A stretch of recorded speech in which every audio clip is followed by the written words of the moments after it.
There are certain magic words floating around our societies these days. Diversity is one of them.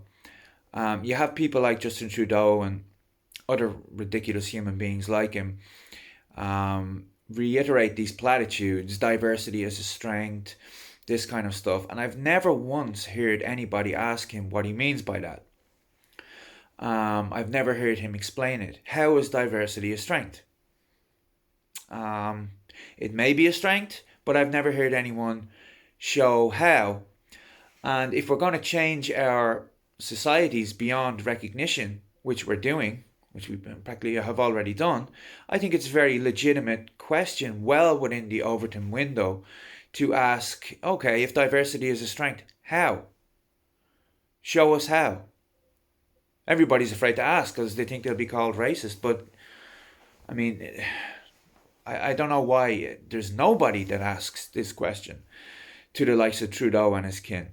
Um, so a retort to this by his kind might be, well, we need different views, different opinions, people to look at certain issues from different angles. Okay, well, that's diversity of opinion, that's intellectual diversity.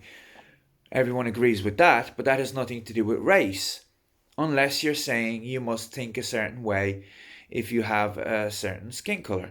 That is essentially what they're saying, and there's nothing more racist than that.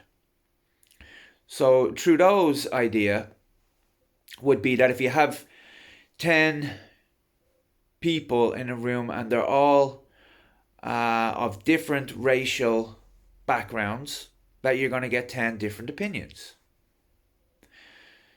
And if you have 10 black people in a room, you're going to have 10 opinions that are all the same. What could possibly be more racist? You know? It implies that if you're black, you must think a certain way. If you're white, you must think a certain way. If you're Chinese, you must think a certain way. Therefore, if you have a white guy, a black guy, and a Chinese guy in a room, you're going to have three different opinions. That's ridiculous. You might have three different opinions, but you might have three opinions that are exactly the same. You know, and if a room is full of people of the same racial group, you might have all different kind of opinions. So that certainly doesn't fly. I would like to know how diversity is a strength. You look at the likes of the Ukraine right now. That is a society that is not racially diverse. It is racially homogenous. Everybody's white. They have the same skin color, the same history, the same religion, the same traditions, the same cultural background. Apart from the Russian Ukrainians that fled east at the beginning of the war, but that's just a different political, differing reading of history. But everyone is white. It's there is no racial diversity, but they don't seem weak. They seem incredibly strong. They seem incredibly patriotic and nationalistic and very much united, very strong and resourceful people. So I would love to ask Justin Trudeau, in what way is the multiracial societies of the West stronger than the Ukraine? Or the Sudan, any place that's racially homogenous? In what way is diversity of skin color a strength? Um, I really don't know. And it's strange that I've never heard anybody ask this question. And I doubt anybody will at this stage. He just filibusters off on some bloody irrelevant point anytime he's asked a question that's vaguely difficult. But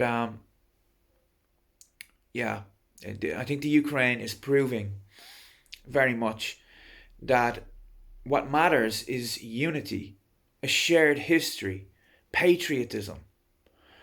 Doesn't necessarily have to be everyone the same skin color, but there has to be something that unites them. And saying that forced racial diversity is somehow a strength and then do nothing to explain why, as our societies change beyond recognition around us, is not acceptable.